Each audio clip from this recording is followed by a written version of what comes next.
Oi, pessoal, tudo bem? Sejam bem-vindos a mais um papo. Eu sou o Juan e tô aqui hoje com uma convidada super especial. Então, bora e vem ser zen. Essa eu vou precisar de uma colinha, tá, gente? Porque o currículo dela é de dar inveja em qualquer um. É chiquérrimo. Ele é assim, meu Deus do céu, que mulher. Tamara Braga, uma mulher negra, bissexual, neurodivergente, nascida em uma comunidade carente do Rio de Janeiro. É uma profissional com mais de 8 anos de experiência, progressiva em gestão de talentos, diversidade e inclusão, atração e recrutamento de talentos. Essa mulher, gente, ela é tão incrível que ela também já circulou por todos os tipos de mercado e tem muita experiência para compartilhar aqui com a gente, tá? Atualmente, ela está fazendo uma pós-graduação em saúde mental e ESG. Foi responsável pela implantação do projeto de acessibilidade em eletrodomésticos na Whirlpool. Foi líder de inclusão e diversidade na Heineken. Gerente na comunidade Ela. Gerente sênior de diversidade e inclusão na GUP. Meu Deus do céu, gente, ela circulou por todos os lugares mesmo. Além disso, ela foi consultora de diversidade e inclusão da Vetor Brasil e Instituto Gesto. E hoje ela é CEO da Diversidade, professora de diversidade e inclusão na Escola Nacional de Administração Pública. Eu esqueci de alguma coisa? Tem bastante coisa aí no meio do caminho, mas a gente vai falando no meio do papo, acho que é melhor. Seja muito bem-vinda. Obrigada. Muitíssimo obrigado por estar aqui. É uma Obrigada, de honra. Eu verdade. acompanho o seu trabalho. A gente se conheceu e eu já estava falando aqui em outros momentos e com outros convidados que eu adoro o mundo de RH porque ele nos permite encontros aí que são incríveis. E eu lembro de um papo que a gente teve no HR for Results há 2 anos, eu acho. E foi muito legal te conhecer. E quando eu tava pensando em, poxa, quais são as pessoas que eu quero convidar? Você, de verdade, assim, foi tipo o primeiro, segundo nome que eu pensei. Que Na verdade, vou bom. ser muito honesto, foi o segundo nome, o primeiro nome que eu pensei foi Dona Lisiane Lemos. Que, Dona Lisiane Lemos, se você estiver vendo esse vídeo, não me esquece que a gente já se conhece há 10 anos, mulher. Você tem que vir aqui bater um Tem papo uma boa comigo. notícia, eu vou estar com a Lisiane semana que vem, já aviso pra ela, Então pode já avisa deixar. para ela, por favor, tá? Muito Pode obrigado. deixar. Seja muitíssimo, muito bem-vinda. Mas eu já quero começar te perguntando. A gente tá no Setembro Amarelo. E Setembro Amarelo, diversidade e inclusão. Tem alguma coisa a ver? Ou eu tô, assim, pirado? Tem tudo a ver. Começando, né, eu queria fazer minha audiodescrição para quem não está me vendo.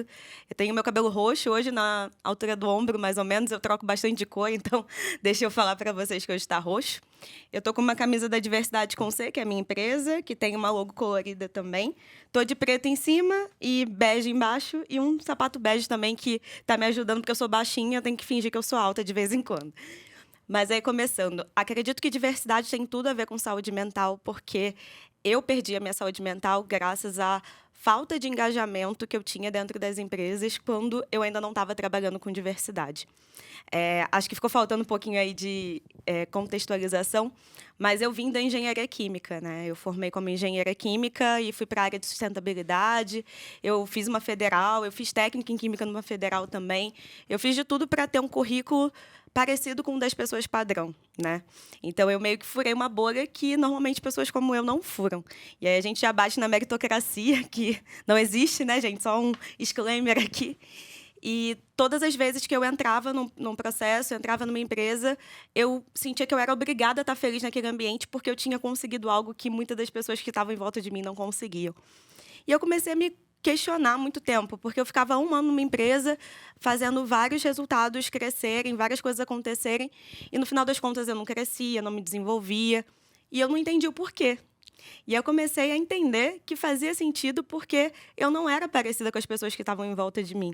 Todas elas tinham tido oportunidades e coisas que eu não tinha na minha vida, na minha vivência, na minha experiência. Então, eu comecei a perceber que eu precisava me mover e ser a pessoa que questionava e brigava pelo meu espaço. E aí foi nesse momento que eu comecei a perceber que muitas das vezes, quando a gente faz isso sendo uma pessoa de recorte de diversidade, a gente acaba perdendo, na verdade, é o emprego de uma vez. É E aí eu verdade. comecei a perceber que eu precisava ter estratégias para fazer isso.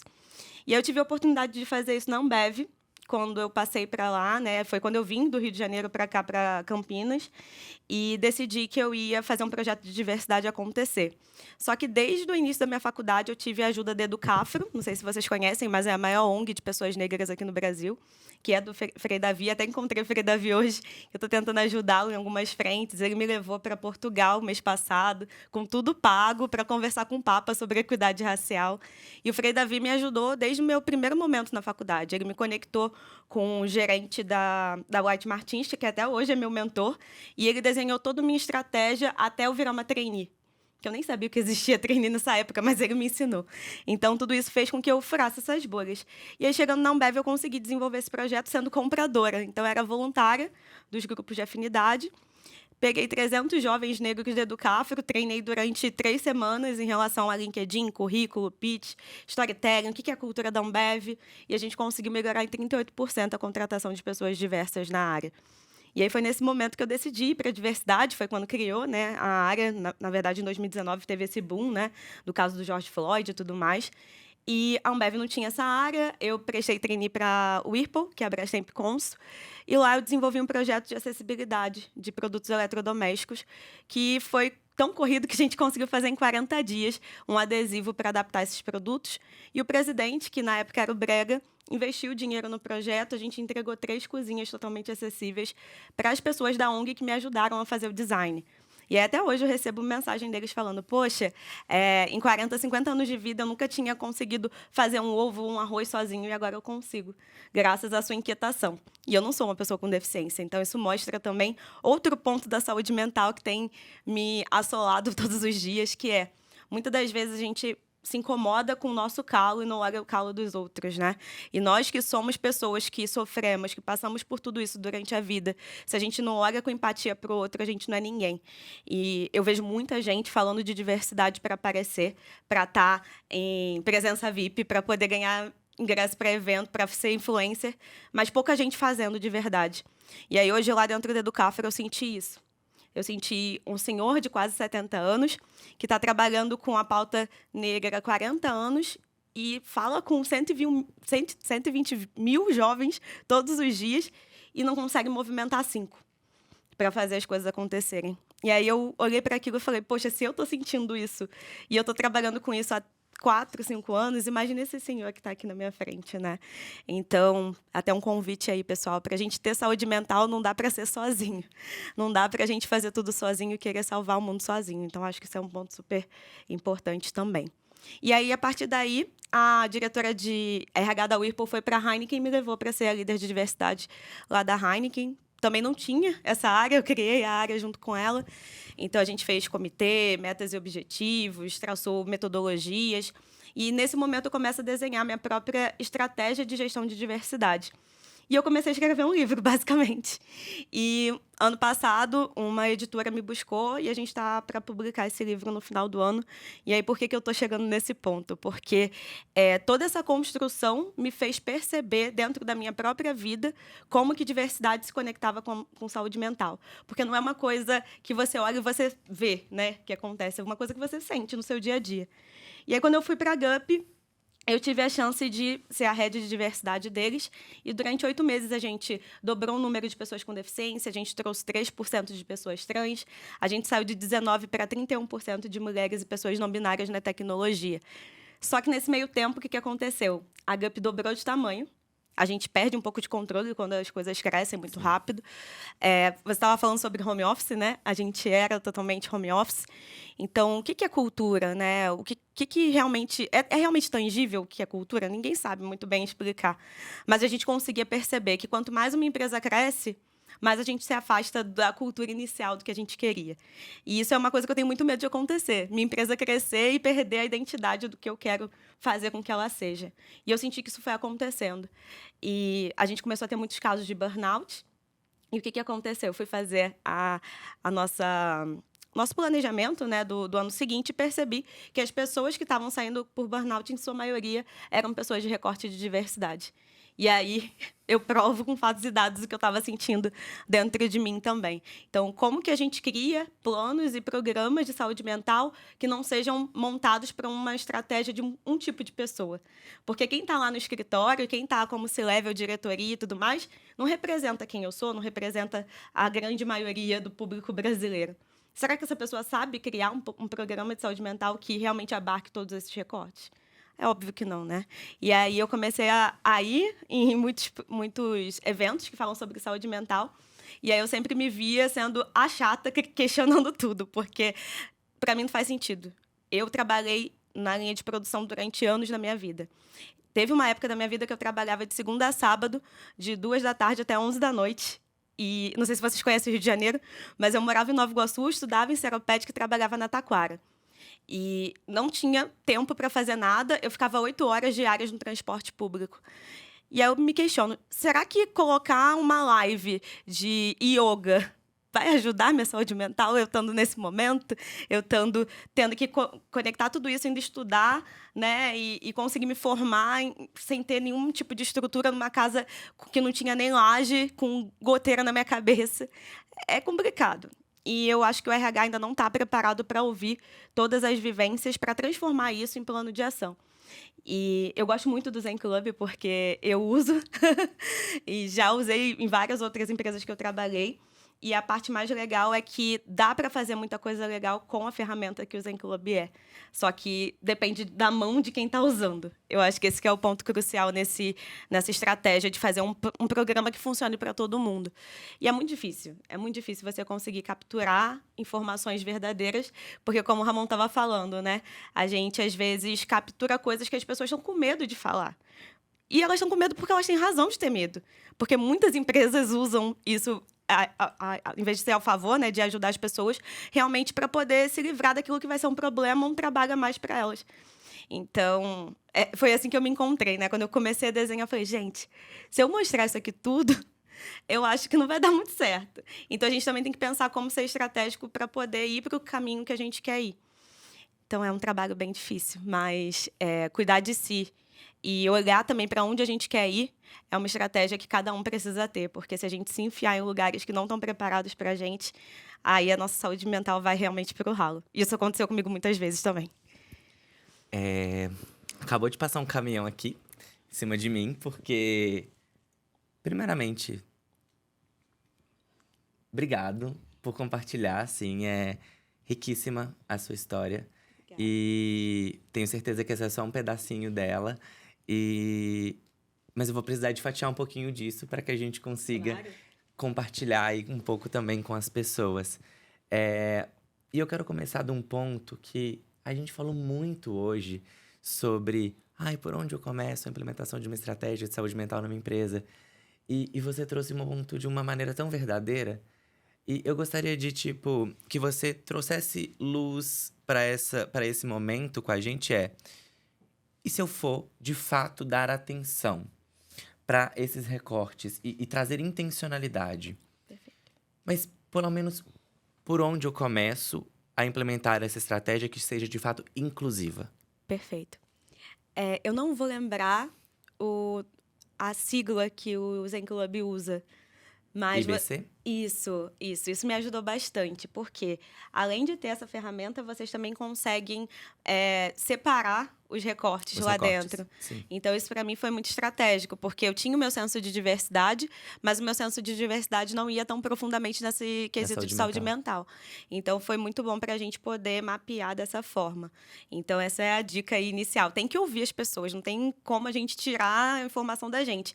Mesmo que eu tenha vários recortes, eu tenha vindo de uma vida muito difícil, existem pessoas com uma vida muito mais difícil que a minha. E eu não posso traduzir que todo mundo vai sofrer o mesmo nível que eu. Então, é sempre importante que a gente tenha dados e fatos. E é por isso também que a gente criou na Diversidade uma plataforma de tecnologia para a gente fazer não só o censo, mas conectar esses dados com os dados de Folha. Porque aí a gente consegue fazer um cruzamento que mostre e prova onde está o preconceito. Porque não dá para a gente adivinhar. e muitas das vezes as pessoas querem fugir da realidade. Então falam que é achismo, né, que é mimimi, e que é isso, que é aquilo, mas na verdade está tudo ali na nossa frente. Então é como a gente usa essas ferramentas. Se você contrata um Zen Club que tem tanta coisa legal para usar e você não usa da melhor forma, você está gastando dinheiro à toa. Com certeza. Né? Então acho que o primeiro ponto seria esse, mapear como está a realidade ali daquele ambiente, porque também não adianta começar nada e quando você chegar lá na frente perceber que o que você estava usando de estratégia não estava servindo de nada.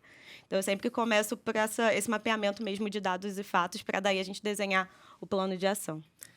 E a segunda coisa por onde eu queria navegar, que afetou muito a minha saúde mental, e foi sobre uma questão e que eu quero trazer um pouco mais para que as pessoas vejam a referência.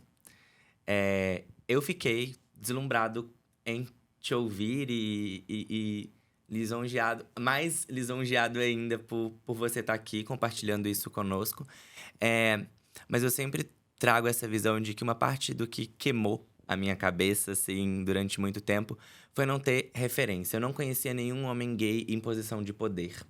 E eu digo posição de poder, aqui eu tô falando de liderança, porque assim, meu pai era peão de usina e não nenhum problema, pai, te amo, foi sendo peão de usina que tu criou a gente, etc.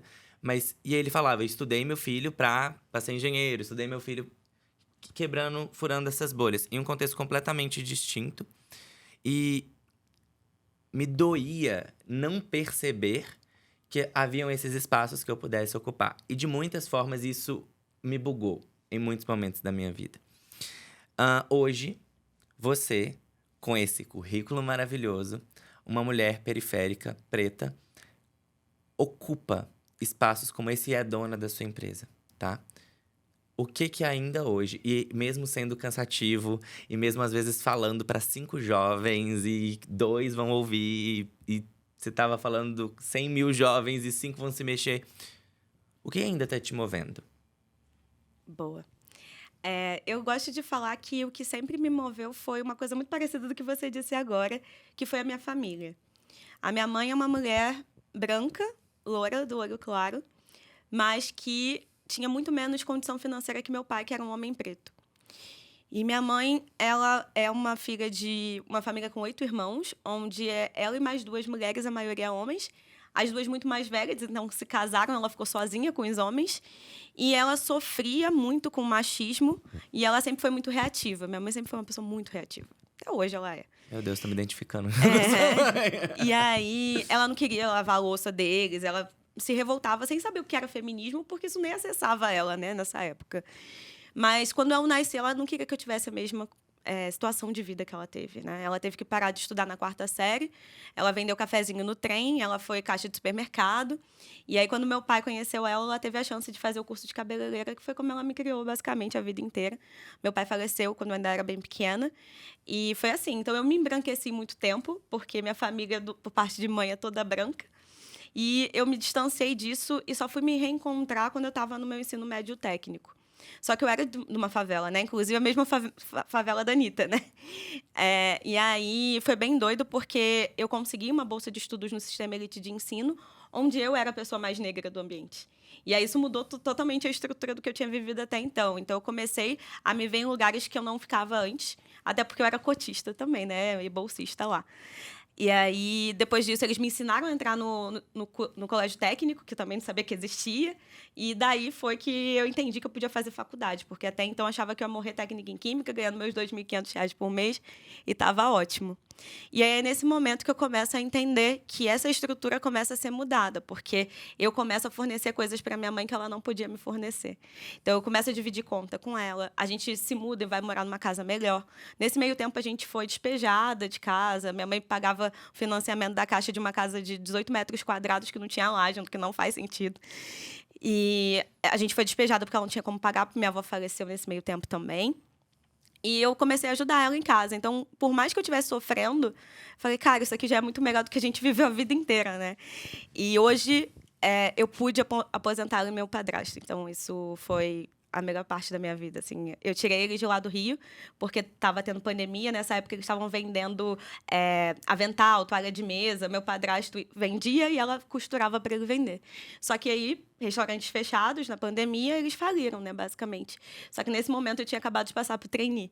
Então, o salário que eu estava ganhando era um salário que eu nunca imaginei que eu fosse ganhar nem quando eu fosse me aposentar.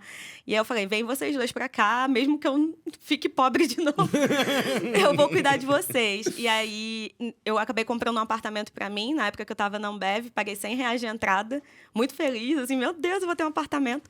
O apartamento não tinha nada, gente, nem em chão. Eu dormi naquele cimento pisado durante meses para conseguir botar o piso. Mas depois disso eu peguei e consegui ir fazendo de pouquinho em pouquinho a casa e aluguei essa casa para eles dois morarem a 5 minutos de mim. E no Natal do ano passado foi assim, acho que eu cheguei no auge assim do que eu esperava como sonho para mim. Minha mãe chegou para mim. Minha mãe nunca bebe, ela bebe no Natal e no aniversário, ela é assim. E aí ela chegou para mim bêbada e falou assim: "Minha filha, eu tô muito feliz hoje, dia 25 de dezembro". Eu falei: "Por quê, mãe?" Porque hoje é o primeiro Natal que eu não tô contando moeda para comprar pão para você e Nescau, porque você realmente conseguiu trazer essa estabilidade pra gente. E ela falou, hoje é o dia mais feliz da minha vida. Então, foi aquilo ali que fez com que eu quisesse mais. Eu falei, cara, isso aqui não pode ser uma coisa só pra mim. Eu tava querendo desistir, porque tem muita gente que faz a gente querer desistir. Não são só as empresas, tá, gente? Tem muita gente que é de recorte de diversidade, que a gente investe tempo, que a gente cuida e que depois vira as costas pra gente e a gente fala, meu Deus, por que eu estou fazendo isso comigo? Mas aí, quando eu olhei pra cara da minha mãe e vi aquilo, eu falei, cara, existem pessoas por quem vale a pena. E aí eu continuei. E aí foi assim que eu até montei a minha estrutura da minha equipe da diversidade. Eu fui selecionando as pessoas que eu acreditava que valia a pena estar fazendo aquele esforço. E aí foi assim, acho que minha família é o que me faz estar aqui hoje. E aí hoje eu sou casada também, né? É bem engraçada essa história, mas depois eu conto essa para vocês. E ele também trabalha com diversidade. Ele pediu demissão de um banco que ele estava trabalhando com diversidade para poder ser meu sócio. E hoje a gente planeja, né, ter uma família. Ele já tem 3 filhos que eu já adotei. E a gente pensa em estruturar um mundo melhor para essas pessoas que estão perto da gente. Uau! E aí, toda vez que você me responde uma coisa, eu me perco mais em 1000 pensamentos e me ocorrem 1000 outras coisas. E eu tenho certeza que todo mundo que tá assistindo, ouvindo a gente, tá tendo essa mesma sensação. Mas aí eu preciso te perguntar, como você tem cuidado de você então? Porque eu vejo que tudo isso que você tá fazendo dá muito trabalho. É administrar uma empresa, é administrar uma vida a 2, uma família. Cuidar da sua família, eu vejo que você tem esse traço incrível também de cuidado, de gratidão, de cuidar dos seus. E advogar por uma causa que é sua, né? Como que você faz pra garantir que você não esmoreça, assim? Porque com certeza a gente esmorece e a gente vai entrando nesse ciclo, porque eu também tenho certeza que não é só por você estar numa bolha que não fazia sentido, que você, em certos momentos, ficou doente, mas Sim. muita coisa. Sim. Como você se cuida hoje? Eu queria voltar um pouquinho, na verdade. Acho que hoje eu sei me cuidar muito melhor. Quero falar da época que eu não me cuidava. Perfeito. Quando eu cheguei na Ambev, e era o sonho da minha vida entrar na Ambev, né, gente? Eu acho que de muita gente. Eu falei, cara, é agora. Agora eu vou brilhar. E não acontecia, não acontecia. E eu entrei num burnout louco, assim. Antes de entrar no trainee da Brastemp, inclusive, eu fiz os vídeos de um jeito que eu falei, eu nunca vou passar com esse cabelo descabelado desse jeito. Era esse nível, assim. Eu participava dos negócios, conseguia nem pentear o cabelo. E o meu marido, Paulo Fábio, ele passou bastante esse tempo comigo. Ele me direcionou bastante, porque ele sempre foi uma pessoa muito conectada com o espiritual e também com a parte psicológica da coisa. Mesmo que ele não quisesse fazer faculdade, eu que fiz ele fazer faculdade, quase obriguei. Mas ele sempre teve um conhecimento muito mais maduro em relação a isso. Então, ele meio que me empurrou a fazer terapia. E eu lembro de eu falar assim, eu não sou louca. Aquela época que a gente está estressada no trabalho, alguém falando para você fazer terapia, né? E aí eu só gritava para ele, eu não sou louca. Ele, mas não quis de ser louca. E eu sem paciência, ele desistiu. Só que aí, nesse momento que eu entrei lá na Brastemp, eu falei, cara, se eu não fizer isso comigo, eu vou perder mais essa oportunidade. E aí foi nesse momento que eu comecei a fazer terapia. Inclusive, um amigo meu da Brastemp me indicou a psicóloga. E eu comecei a estruturar, entender as coisas que eu sentia. E eu entendi que eu era uma pessoa bipolar. E eu comecei a fazer tratamento quando eu e Paulo Fábio terminamos nosso casamento, porque ele já não estava mais dando certo. Porque ele é TDAH, não se tratava porque se achava super maduro. Eu estava me tratando, mas ainda não estava entendendo o que era direito. Então, a gente acabou quebrando ali como casal e a gente voltou tem uns 8 meses, mais ou menos. Ele começou a tomar remédio, fazer terapia, eu também. Então, dica para quem tá casado aí, façam terapia e tomem remédio se for necessário. E aí, hoje eu tomo quetiapina. Eu cheguei a tomar 4 quetiapinas por dia. E todo mundo ficava assim, 4 quetiapinas por dia? Tô ótima. E melhorou muito, assim, muito rápido. E hoje eu faço um tratamento mais leve e tudo mais. Hoje eu faço terapia, não sozinha, mas também de casal, faço os dois. Tava quase levando minha mãe para fazer junto também, que ela tá precisando. Minha mãe é muito estressada. Então, hoje eu meio que levo a palavra da terapia para todo mundo. Porque se a gente não fala com pessoas que estão distantes da nossa realidade, parece que a gente tá sempre imerso naquilo, né? Então, quando eu converso com a minha terapeuta, fica muito mais fácil de diluir. Então, essa é a minha dica. Se cuidem, porque não tem ninguém que vai cuidar da gente por nós. E nesse meio tempo, eu já pensei em suicídio várias vezes. Quando a gente começou a falar sobre Setembro Amarelo, foi muito complicado. Passei por uma fase que eu achei que eu ia morrer de verdade, assim. E vi muitas amigas minhas tentando, né, se suicidar. Inclusive, uma delas conseguiu esse ano. E era um transtorno de bipolaridade e também borderline. Então, foi bem complicado e bem dolorido, porque era uma jovem maravilhosa, inteligentíssima. E é muito triste que os ambientes não estejam preparados para perceber e direcionar, né? E, infelizmente, na correria da nossa vida, a gente não tem tempo para dedicar para todo mundo da forma que a gente gostaria. Então, por isso que é tão importante conversar sobre isso, ter rodas de conversa sobre isso dentro das empresas, porque é um ambiente que a gente está sempre, que a gente está obrigado a estar sempre. E se a gente tratar disso com mais normalidade, as pessoas vão ter menos medo de buscar terapia, remédio e tudo mais.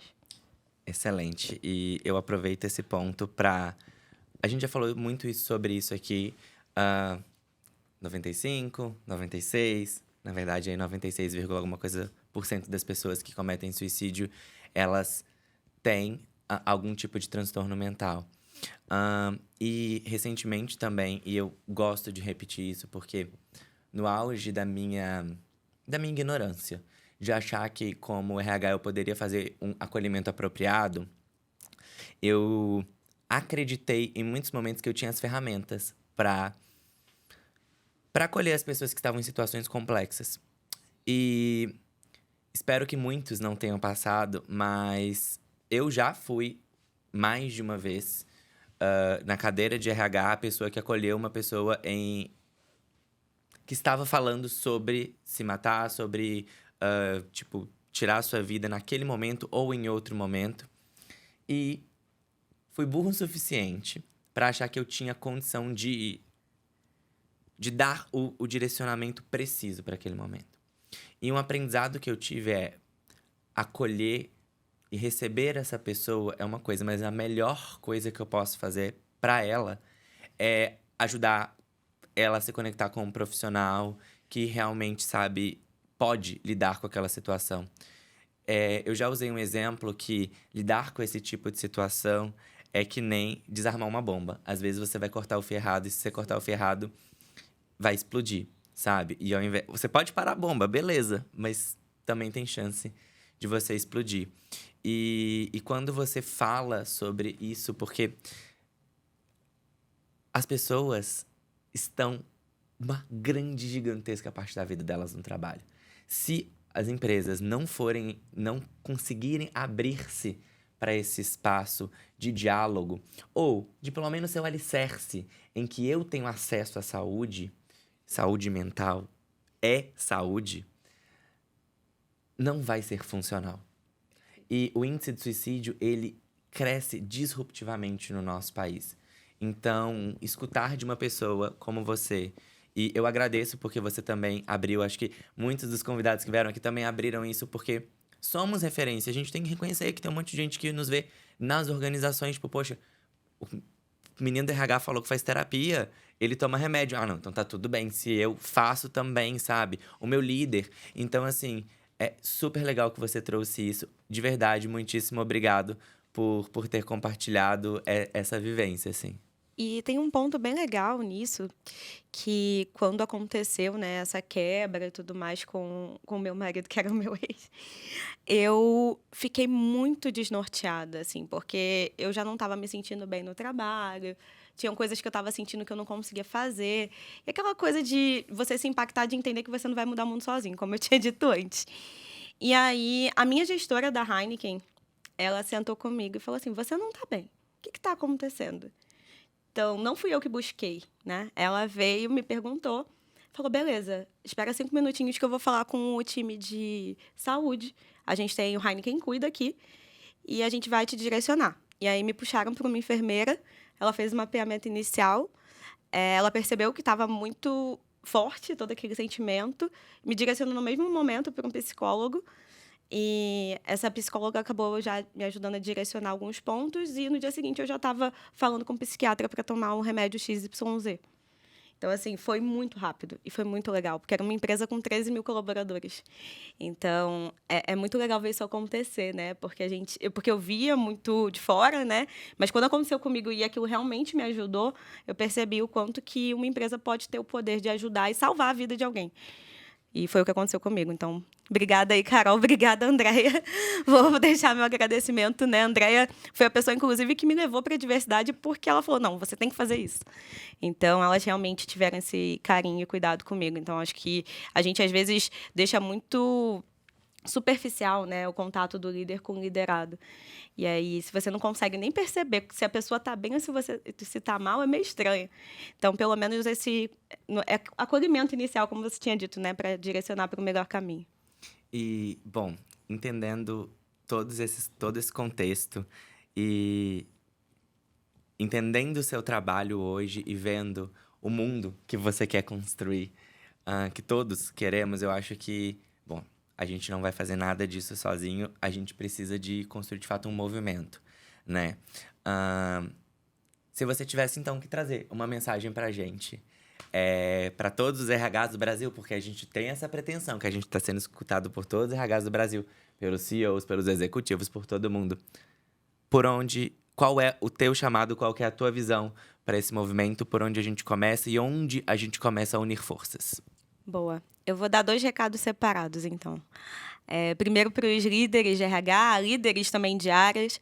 É muito importante que a gente entenda que o RH não faz nada sozinho, né? Então, às vezes, o líder gosta muito de empurrar para o RH, falar assim: ah, não, vai com o RH. Só que nós somos pessoas, né? E o primeiro contato do liderado é sempre o líder, e não o RH.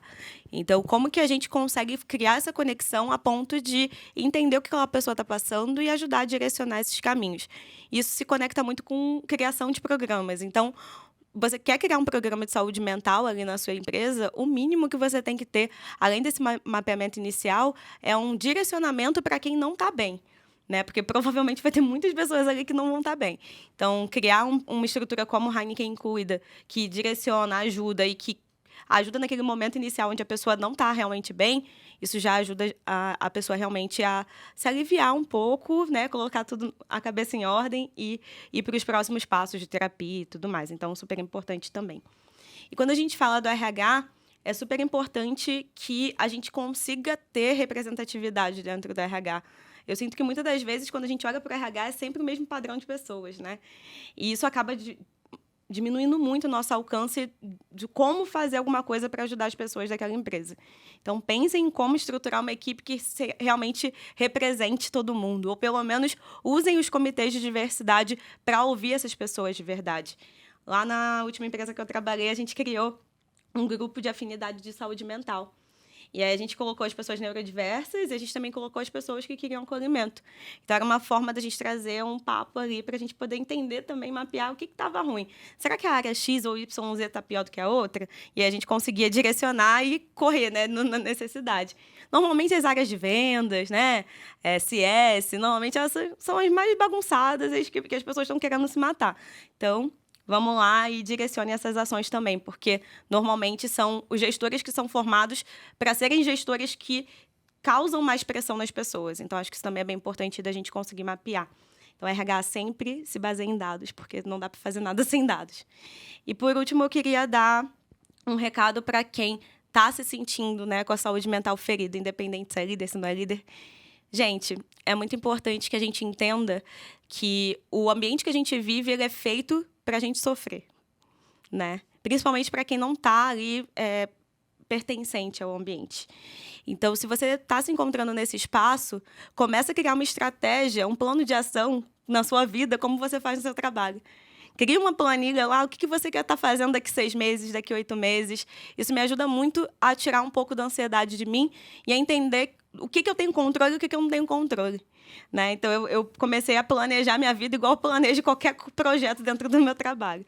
Isso me ajudou também a entender o que eu consigo fazer sozinho, o que eu não consigo, e dividir, né, as responsabilidades da vida com as pessoas que estão próximas de mim.